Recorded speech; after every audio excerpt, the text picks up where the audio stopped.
Hey guys, it's Ryan here with HobbiesofaMan once again, and today we're doing our TBR video for the month of February. Now, at the beginning of last month, I did say that I was going to try to go with smaller, more accessible TBRs, just kind of chip away at my collection, and that is still true. But as I was thinking about this month, usually I try to do some sort of theming around most months.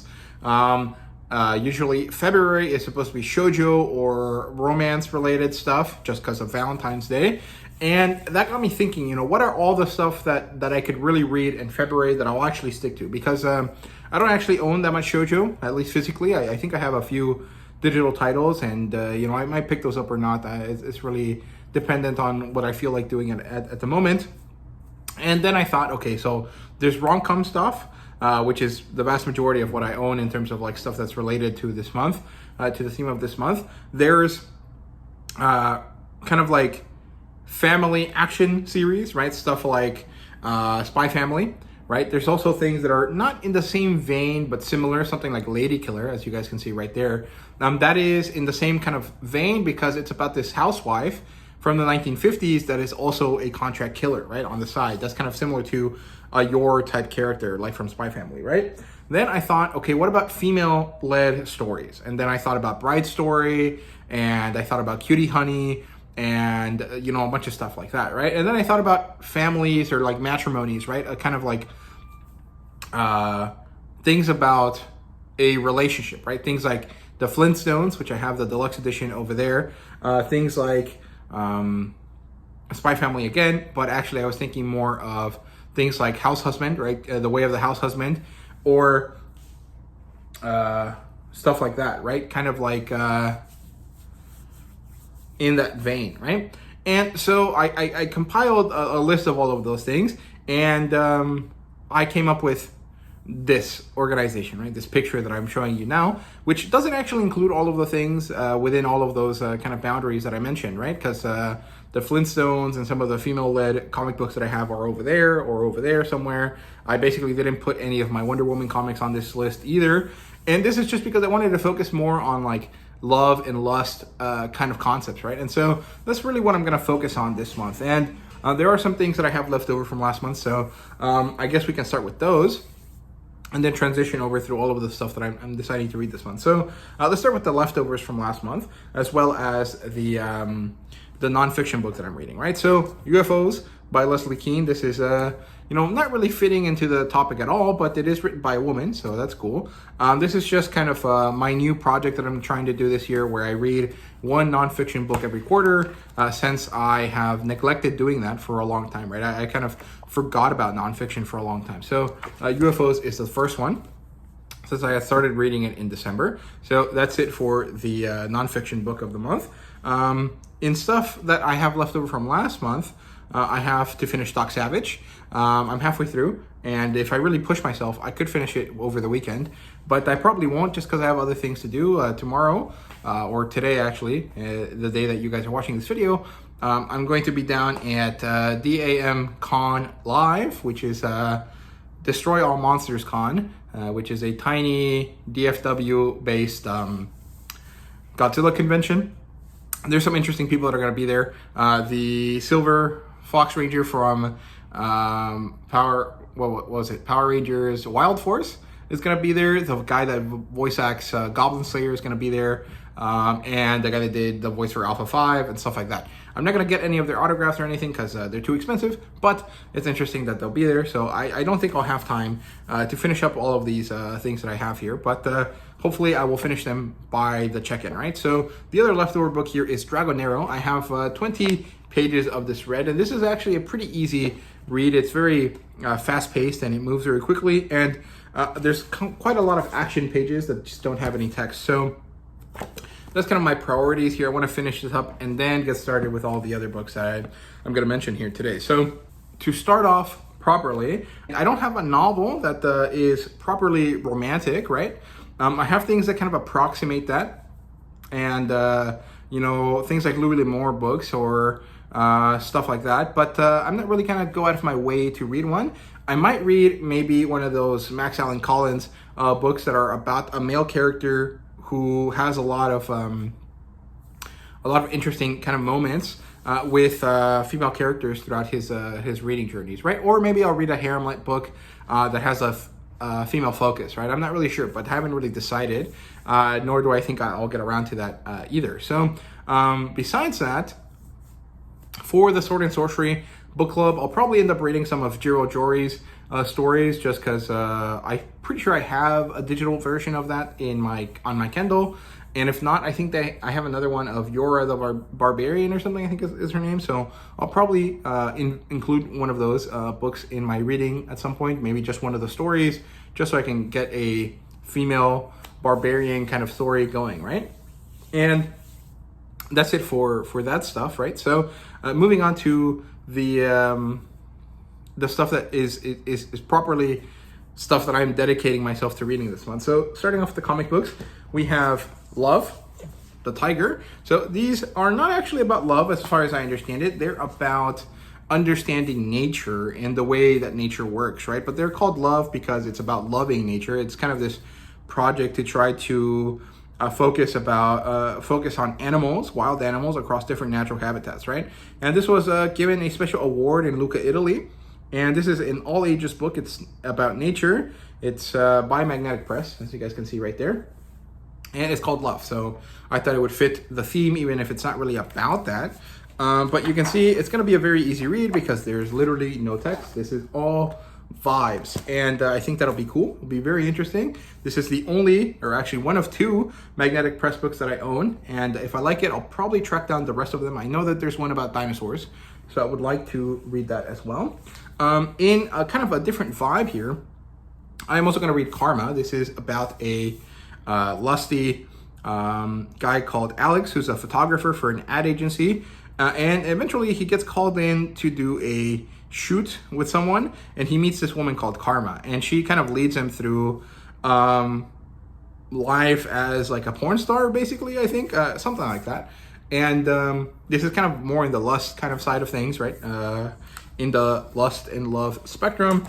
But I bought this a while ago. I think that there was a Kickstarter for this, and eventually it released normally, and I think they did another Kickstarter of this. But the artwork is very interesting. I think it'll be interesting to read through this and kind of enjoy. And I should do a review for this when I finish it. It should be a relatively easy read since it's such a skinny book, and I think that'll be cool. And something that's not really lusty or romantic, I was also thinking of starting to read Paper Girls. That's more of a sci-fi story than it is kind of like a slice of life story, but it's, by Brian K. Vaughan, right? So it's in the same vein as Saga, and maybe I should have put Saga on the list, but I think I'd rather read that during a sci-fi month in May. So I think I'm gonna start reading Paper Girls. I have it digitally thanks to a Humble Bundle from back in the day, and I think I'll just commit to the first volume, and then I might end up reading more of it depending on how much I like it, right? So that's it for the comic books. So directly into manga, I am committing myself to reading one volume of Bride Story. I have 4 volumes of this I haven't read. The thing is that I know that I'll probably end up reading this and then immediately jump into the second one and to the third and maybe even to the fourth one. So I'm committing myself to just one, but I'll probably end up reading all 4 of them. So I'll let you know how that goes. But yeah, so I just really love this story. I think it's interesting. It's not really about romance. It's not about a bride per se. It's about a bunch of female characters as they go through life in this kind of Eurasian steppe. I think they're supposed to be Kazakhstani or kind of like, southern steppe kind of people, right? Somewhere between Mongolians and Kyrgyzstanis and Kazakhstanis and all of these sub-Russia, not really Southeast Asia kind of countries, right? That had a lot of horse culture and a lot of yurts and things like that, right? So it's kind of hard to explain. To me, they always kind of come off as like Turkmeni or something like that.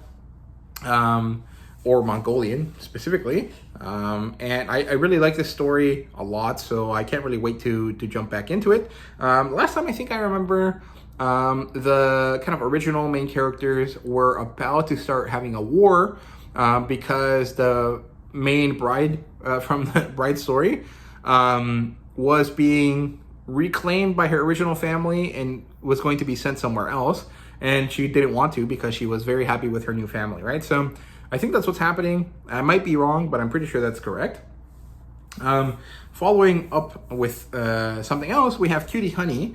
This is the Go Nagai story. This is about a beautiful but unassuming schoolgirl named Kisaragi Honey, who is actually an android. She is basically a Power Ranger. She can transform into the amazing Cutie Honey, and she fights against other female superheroes and bad guys, right? And my understanding of this is that there's a lot of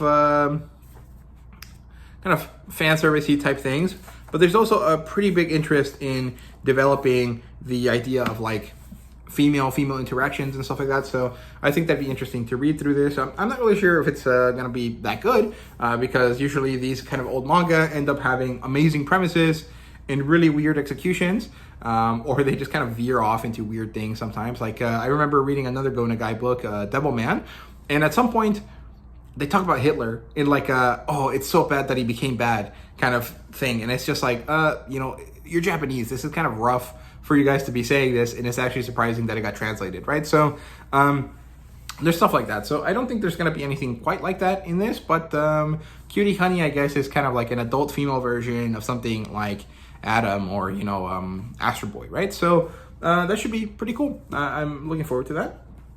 More on the domestic action kind of stuff. We have some Spy Family books here. So Spy Family 7 and the novel. And so what I'm going to do is actually not just read Spy Family 7, but rather actually read whatever arc or 2 arcs are contained within this book. So I might actually end up reading through volume 8 as well. And then I'll intersperse this when possible. And these are kind of separate stories.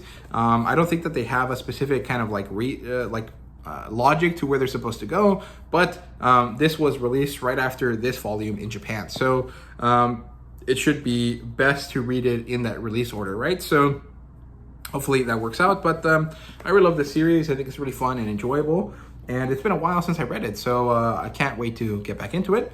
Then we have My Dress Up Darling number 12. I should have read this in December since it is a Christmas volume, but I just didn't get around to it because I got this late into the time that I was here in Dallas, and then I didn't really feel like taking this home because I was gonna have like younger cousins coming over, and I didn't want them to flip through this book and kind of end up looking at things that maybe they shouldn't have.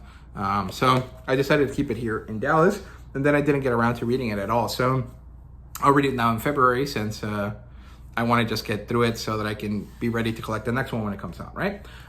Switching back to more lusty things, because I think Dress Up Darling is lusty, but not that bad. We have Luskias. This is a book that I bought last year during the May sale that I usually go to for Free Comic Book Day.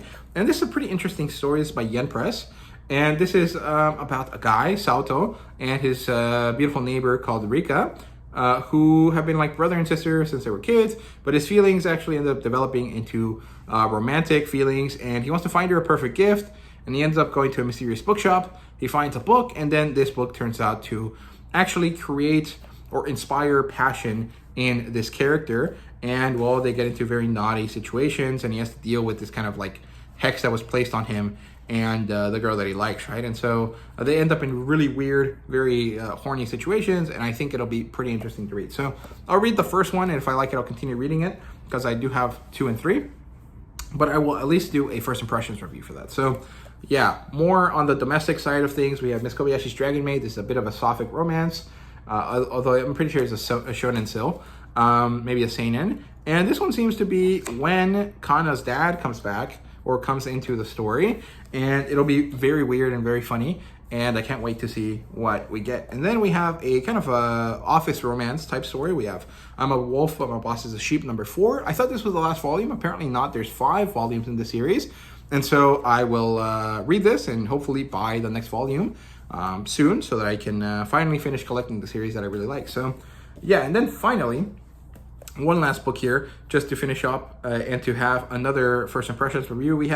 We started a threesome, book 1, volume 1. This is by the creators of Futari H, or the Manga Sutra, or I think there was another name for it. I think it was called Futari Echi. Back in the day, I remember reading this, or reading scans of it when I was a teenager, which I probably shouldn't have done, but I did anyways, because, you know, that's what teenagers do.